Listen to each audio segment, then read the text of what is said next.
nimefurahi sana. Mimi nikiwa Nandi County, mimi niko hapa kwa niaba ya serikali mzima, na mimi nawataka niwashukuru viongozi hawa, tushirikiane, tufanye kazi kwa pamoja, tubadilishe Nandi, tubadilishe Kenya.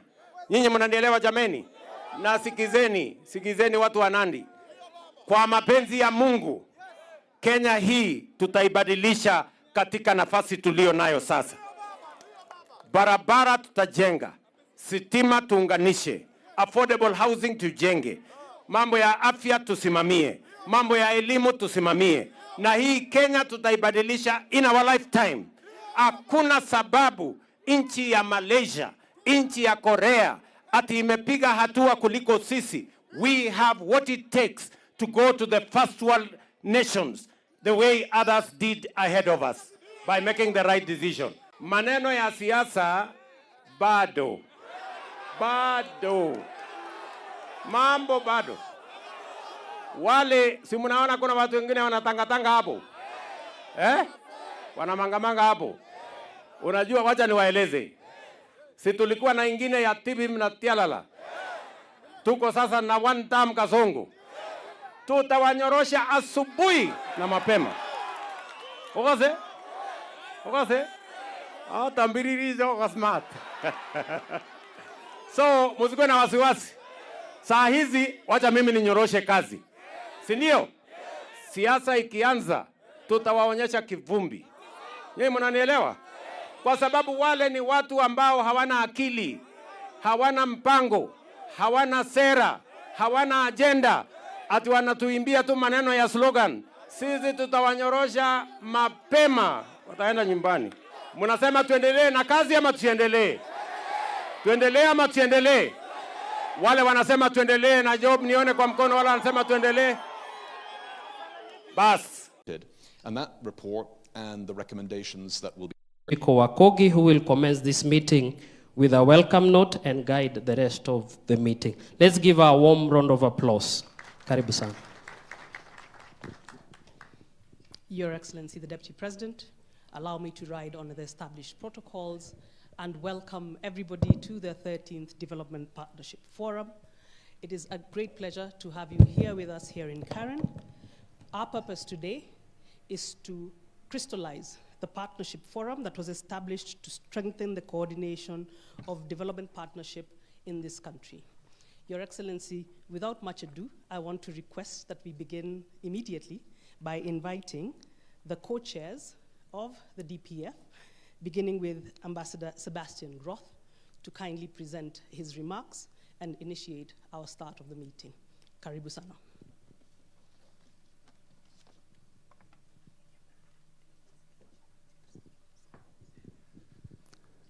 Thank you very much, Wanjiku, Your Excellency, Deputy President of the Republic of Kenya, Professor Kindiki, my esteemed co-chair, Stephen Jackson, CSS, PSS, and all excellencies around.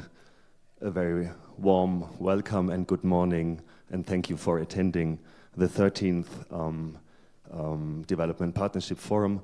We are very happy to be with you here this morning to welcome you on behalf of the Deputy President. As Wanjiku said, it is the 13th forum that we organize.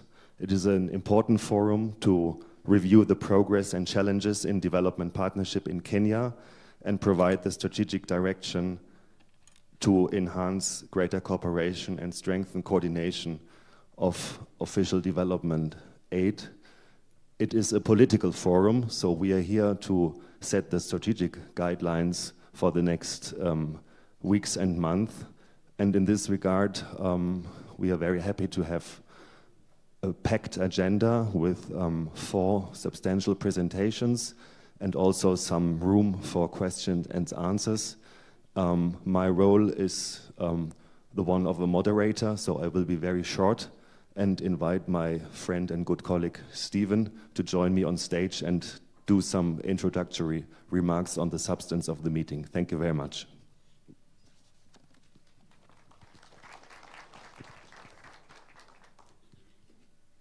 Thanks.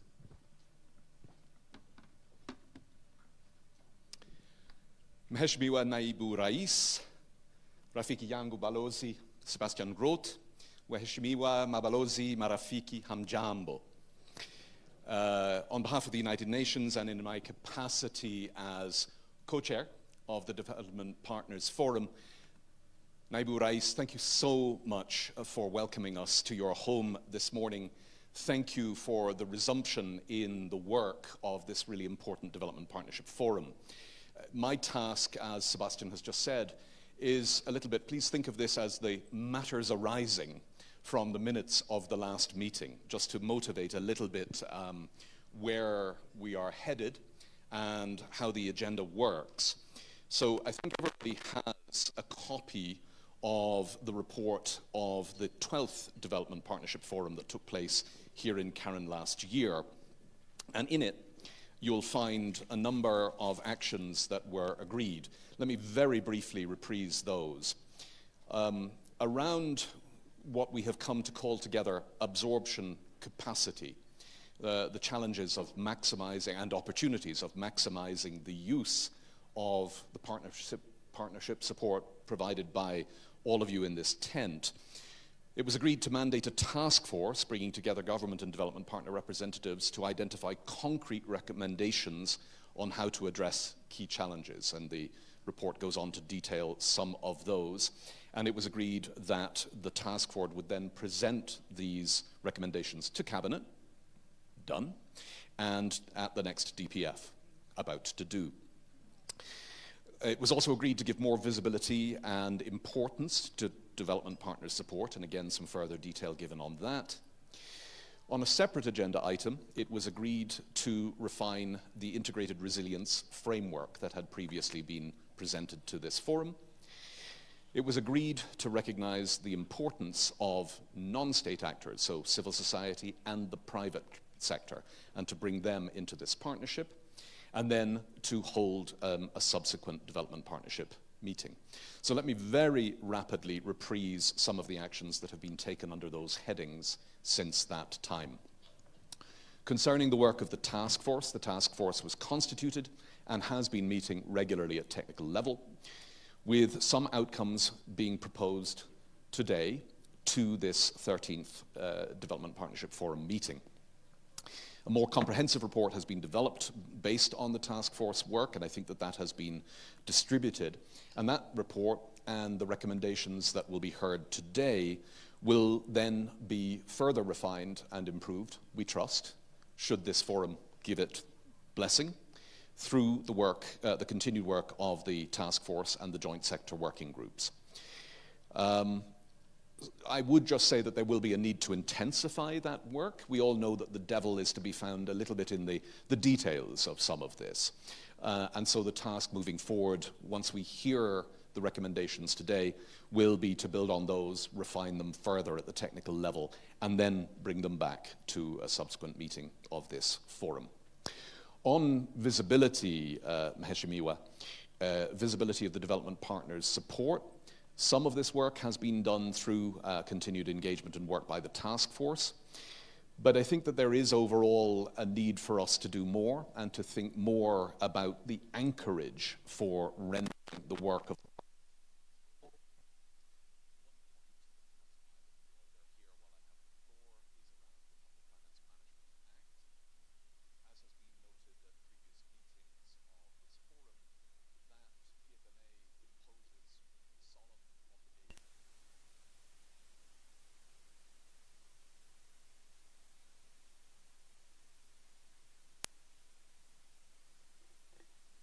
partners.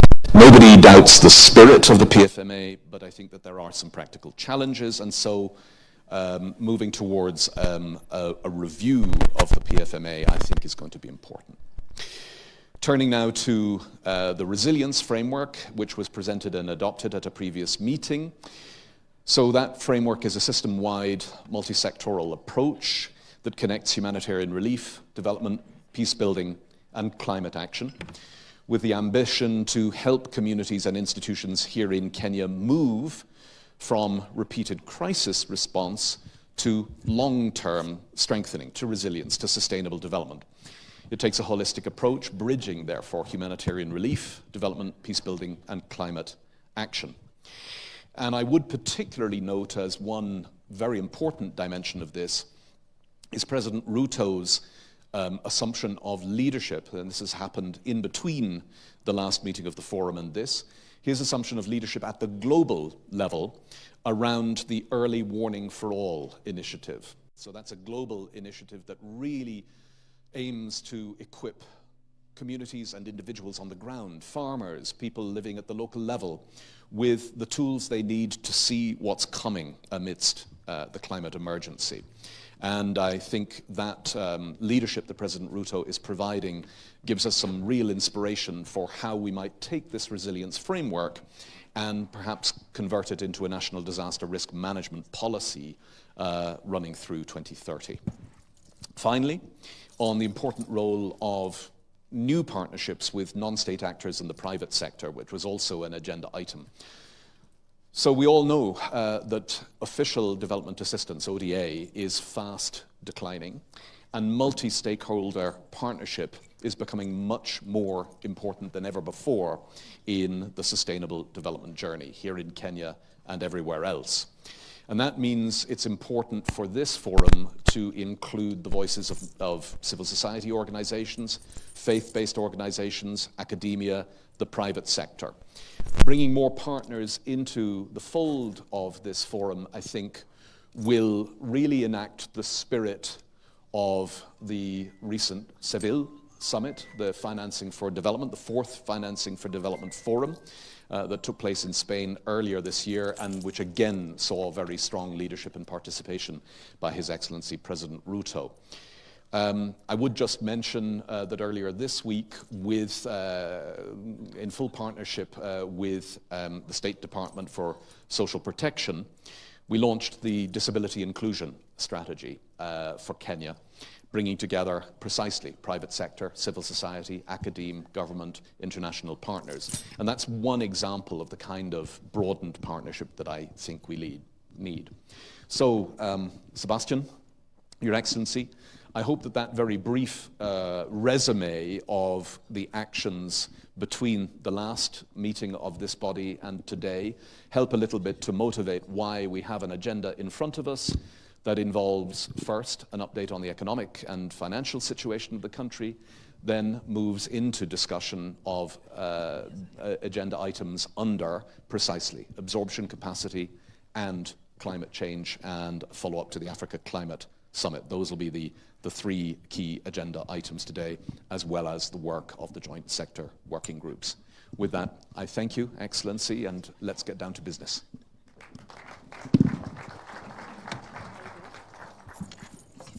Your Excellency, ladies and gentlemen, I'll invite our co-chairs to take their positions at the front. Development partnership is executed at both national and county levels of government. Your Excellency, with your permission, I'd like to invite the chairperson of the Council of Governors, FCPA Ahmed Abdullahi, Governor for Wajir, to also give his remarks and welcome him to set up at the panel. Karibu sana.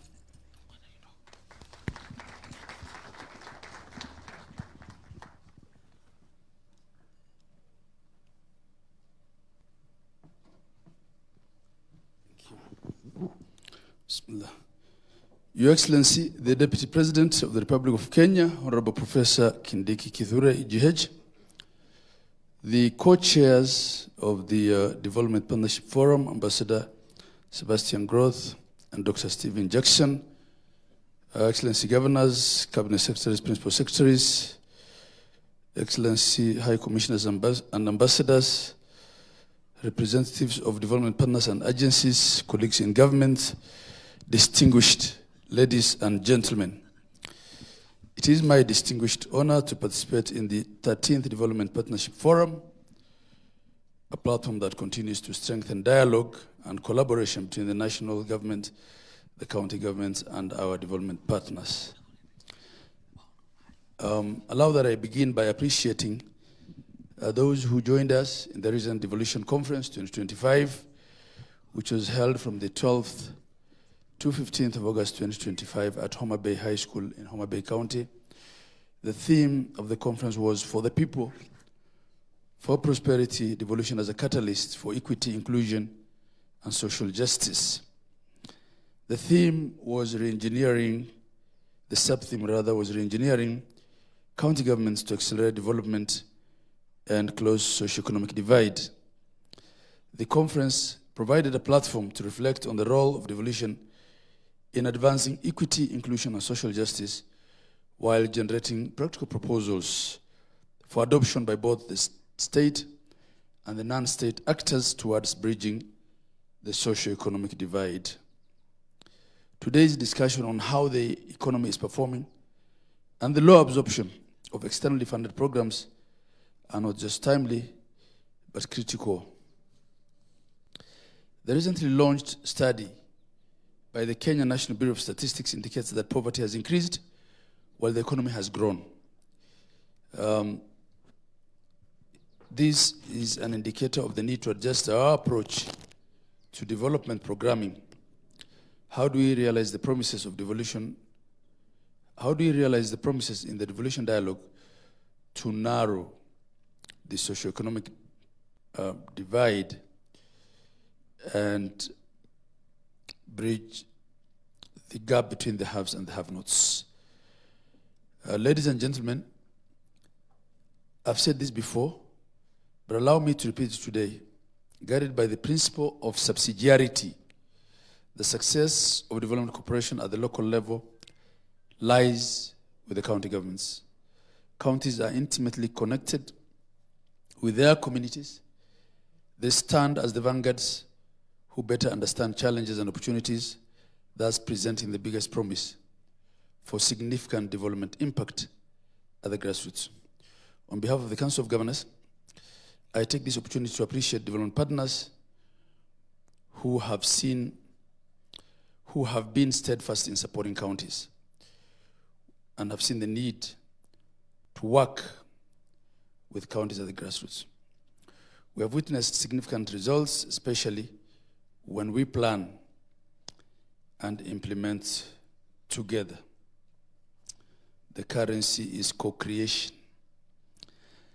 A lot of good things are happening in the key sectors such as healthcare, agriculture, water, infrastructure, and climate change adaptation, matters governance, assaults, capacity building, and education.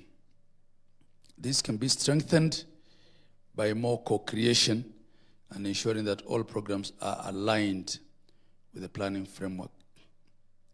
Ladies and gentlemen, with respect to externally funded programs, counties acknowledge that ensuring optimal utilization of these resources is central to achieving the impact at the grassroots.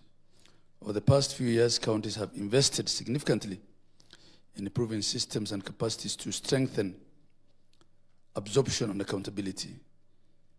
Their planning units have been established across counties to align externally funded projects with the county integrated development plans, commonly known as CIDPs, ensuring that resources are well targeted and integrated into the long-term development priorities.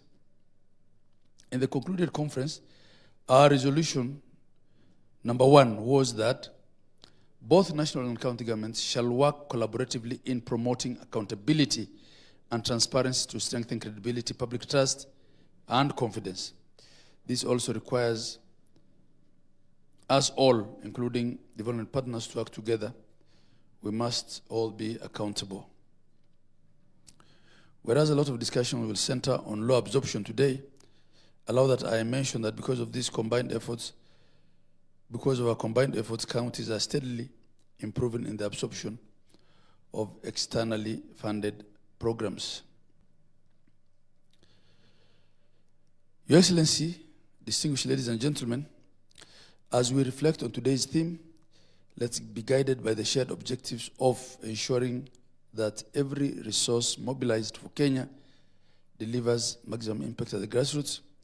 For counties, externally funded programming are not just financial inflows, they represent opportunities to improve health, food security, education, infrastructure, and the overall well-being of citizens. As I conclude, allow that I confirm that the Council of Governors remains committed to the principles of devolution and the promise we made to the Kenyan people, we remain dedicated to ensuring that every shilling invested through externally funded programs translates into tangible benefits for citizens, whether in better hospitals, more resilient agricultural systems, safer water, or stronger early childhood education and youth empowerment. Together with our partners and the national government, we are moving towards a future where counties are not only absorbers of funds, but also drivers of sustainable and inclusive development. Your Excellency, Dr. Stephen Jackson mentioned the need to look at the PFM Act. At the moment, in the counties, we have a crisis of procuring, courtesy of the new e-procurement system. And I wrote to the Minister for Finance. I think there's something that is not operationally adding up there. And we might be in a situation where by end of Q1, we'll be accused that we've not absorbed any funding. So probably on the sides, you might need to bring us together to try and unlock that. Having said that, Your Excellency, we appreciate your stewardship of this DPF forum. There are matters to do with our budgeting cycle that inherently seem to be reducing our absorption capacity of donor funds, especially the World Bank projects. But I suppose that if we work together, we can shorten that cycle. I want to end it there, and I thank you all.